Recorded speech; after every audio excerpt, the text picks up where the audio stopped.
बिस्मिल्लाहिर्रहमानिर्रहीम, अस्सलाम वालेकुम। बेटा हमारा आज का टॉपिक है chemical diversity of organic compounds.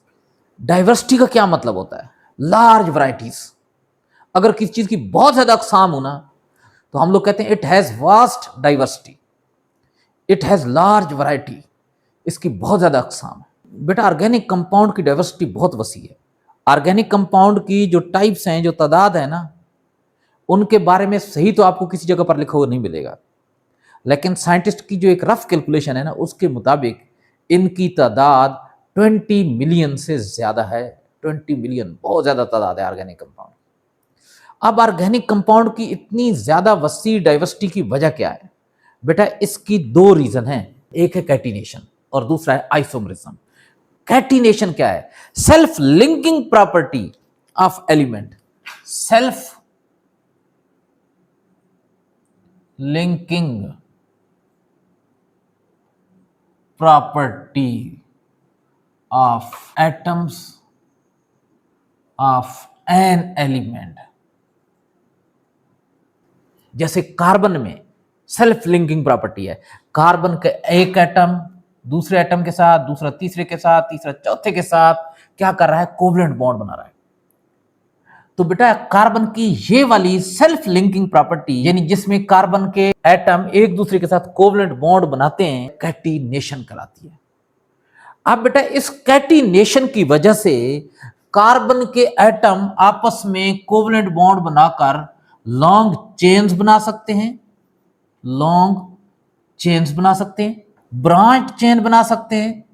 जैसे जरा देखें, ये ब्रांच चेन हो गई,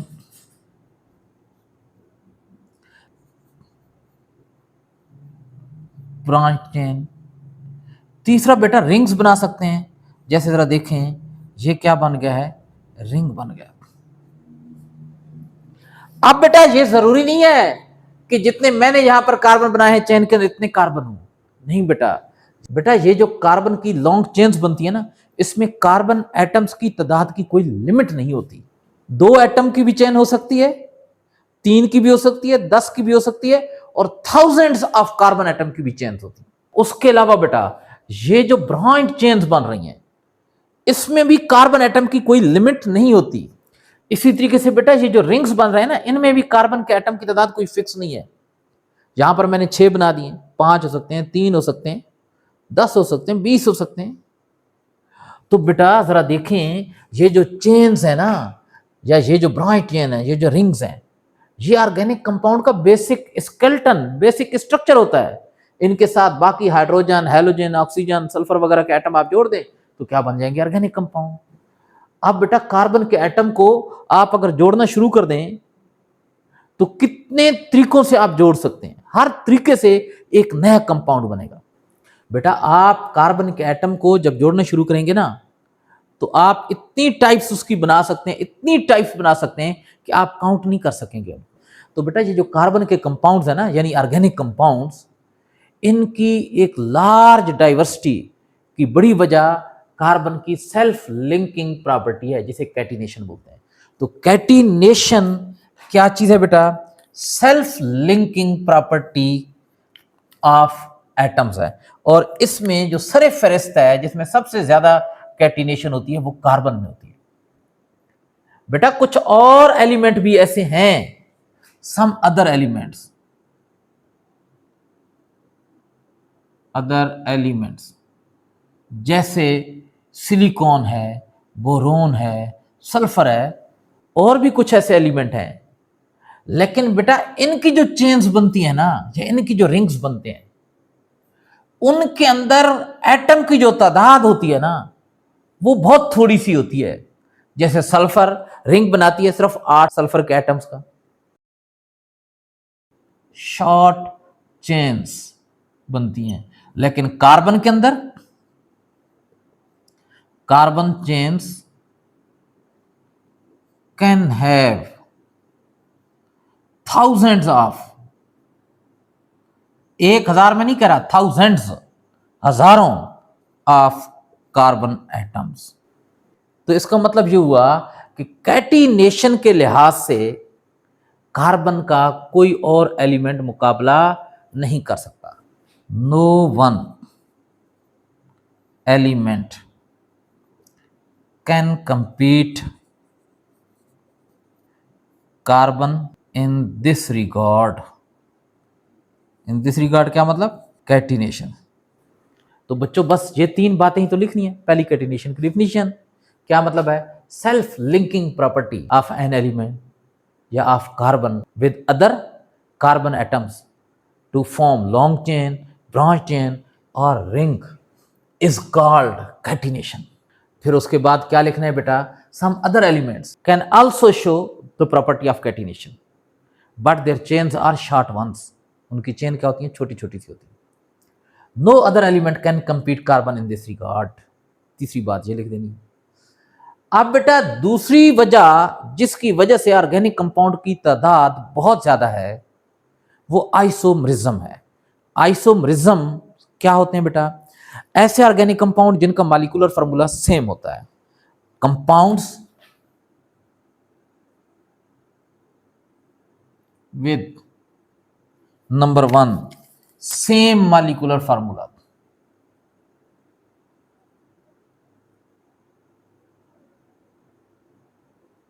but different structure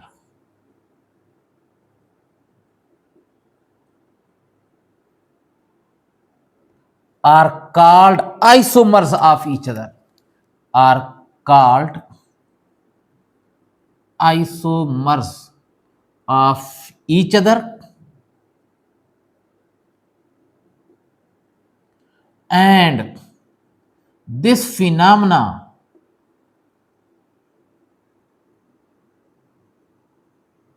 is called isomerism।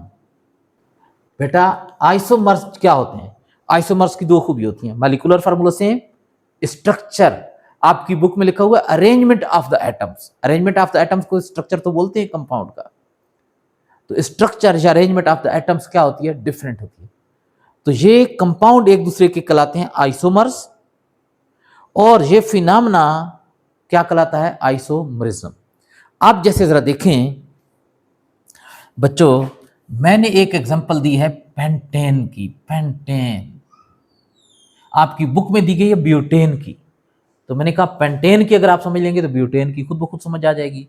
Pentane का मॉलिक्यूलर फार्मूला बताएं, ये अल्केन है, अल्कीन है, अल्काइन है? प्रैक्टिस की हुई है ना, तो आखिर में आ रहा है ANE, अल्केन है। इसका मॉलिक्यूलर फार्मूला C5H12। बेटा जैसे मेरे मुंह से निकला था ना पेंटेन, बगैर सोचे समझे अगर आपके दिमाग में उसका फार्मूला आ गया ना C5H12, तो इसका मतलब यह है कि आप लोगों ने प्रैक्टिस ठीक ठाक की। और अगर काफी देर सोचने के बाद या मेरे लिखने के बाद आपको ये समझ में आया ना कि ये अल्केन है और उसका ये फार्मूला है, तो इसका मतलब अभी भी प्रैक्टिस में कमी है। अब बच्चों इसके ना तीन आइसोमर्स हैं, तीन किस्म के स्ट्रक्चर हैं। एक ये वाला स्ट्रक्चर है CH3 CH2 CH2 CH2 CH3। बेटा इसकी कोई ब्रांच नहीं है। तो ऐसे ऑर्गेनिक कंपाउंड जिनकी कोई ब्रांच नहीं होती उन्हें हम लोग लिखते हैं N। तो ये N पेंटेन है, N स्मॉल लिखना है, आगे ये हाइफन छोटी सी लाइन, P कैपिटल लिखना है, पेंटेन। बेटा इसका एक और आइसोमर है जिसकी एक ब्रांच है CH3 CH CH2 CH3 और इसके साथ लग गया CH3। बेटा इसे कहते हैं आइसोपेंटेन। आइसो का क्या मतलब होता है? सेकंड लास्ट कार्बन के साथ अगर दो CH3 लगे हों, सेकंड लास्ट, तो हम लोग इधर से गिनना शुरू करेंगे ना, ताकि जिस तरफ को ज्यादा ये CH3 आ रहे हैं वो आखिर वाली साइड पर आ जाए। 1 2 3 4, तो ये 3 है और ये 4 है, 4 लास्ट हो गया, 3 सेकंड लास्ट। सेकंड लास्ट के साथ जरा देखें दो CH3, एक ये और एक ये CH3। अगर ये CH3 इस कार्बन के साथ लगा होता तो हम इधर से काउंट करना शुरू करते, तो ये वाला कार्बन सेकंड लास्ट बनता, तो उसके साथ भी CH3 एक ये और एक ये नीचे लगा होता, तो वो भी क्या कहलाता? आइसोपेंटेन। बेटा इसी तरीके से जरा देखें, ये है CH3 CH3 CH3 CH3। बेटा अब सेकंड लास्ट कार्बन के साथ अगर 3 CH3 हो या 3 से ज्यादा CH3 हो, जैसे इसके साथ 4 CH3 है, ये सेकंड लास्ट कार्बन है, 1 2 3। अगर ये 3 लास्ट है तो ये 2 वाली कार्बन सेकंड लास्ट हो गई। इसके साथ जरा देखें 1 2 3 4, 4 CH3 लगे हैं। अगर 3 CH3 सेकंड लास्ट कार्बन के साथ या 3 से ज्यादा हो तो वो क्या कहलाता है, नियो। एन स्मॉल लिखना है, नियो पेंटेन, नियो पेंटेन बन गया। तो ये देखे ना 3 आइसोमर्स हो गए, n pentane, isopentane, neopentane. किस चीज के, पेंटेन के। बेटा इसी तरीके से जरा देखें अल्कोहल है प्रोपानोल। ये एग्जांपल आपकी बुक में नहीं दी गई लेकिन मैं यहां पर समझाना चाहता हूं ताकि कॉन्सेप्ट क्लियर हो जाए। Propanol, propanol. बेटा प्रोपानोल का जो फार्मूला होता है C3H7OH, ये मॉलिक्यूलर फार्मूला है। अब बच्चे इसके आइसोमर्स, एक तो ये है कि CH3 CH2 CH2OH, ये वाला कार्बन फर्स्ट कहलाएगा। ये फंक्शनल ग्रुप है अल्कोहल का OH। फंक्शनल ग्रुप अगर आपने पढ़े हैं ना, प्रैक्टिस की है, तो आपको पता होगा कि OH अल्कोहल का फंक्शनल ग्रुप है। और जिस कार्बन के साथ OH लगा हुआ है ना, तो ये वाला कार्बन फर्स्ट कार्बन कहलाएगा। तो इसे हम लोग लिखते हैं 1 प्रोपानोल, प्रोपानोल।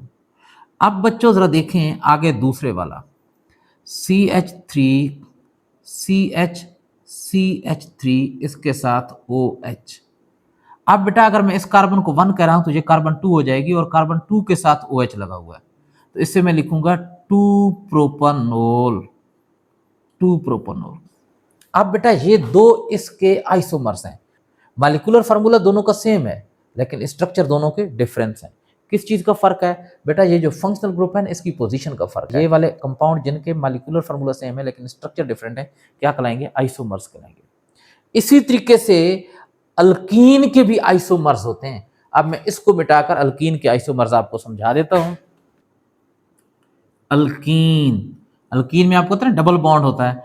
एक अल्कीन है ब्यूटीन, और ब्यूटीन का जो मॉलिक्यूलर फार्मूला होता है वो होता है C4H8।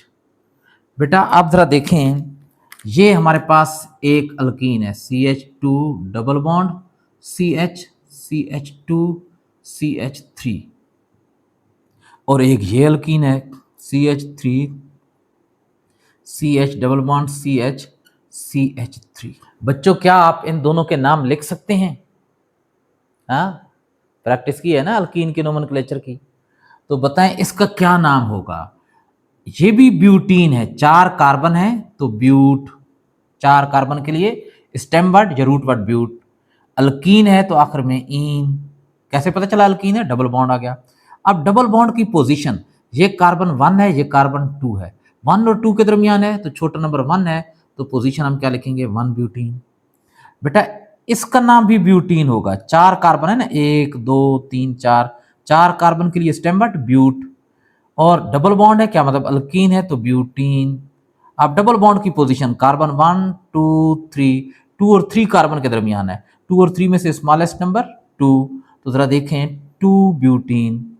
तो 1 ब्यूटीन और 2 ब्यूटीन एक दूसरे के आइसोमर्स हैं। दोनों का मॉलिक्यूलर फार्मूला C4H8 है। आप भले कार्बन की तादाद दोनों में काउंट कर लें, दोनों में हाइड्रोजन की तादाद काउंट कर लें, फार्मूला यही बनेगा C4H8 मॉलिक्यूलर फार्मूला, लेकिन स्ट्रक्चर का फर्क है। किस चीज का फर्क है, ये जो डबल बॉन्ड की पोजीशन है ना, यानी जो फंक्शनल ग्रुप है अल्कीन का, उस फंक्शनल ग्रुप डबल बॉन्ड की पोजीशन का फर्क आ गया।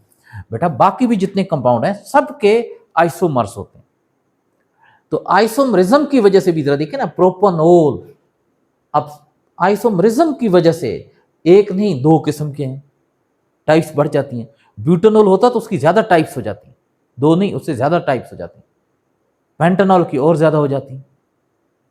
तो बच्चों ये जो डाइवर्सिटी है ना, इसके 2 ही रीजन है, एक कैटिनेशन और दूसरा आइसोमरिज्म। अब मैं इसके नोट्स लिख देता हूं।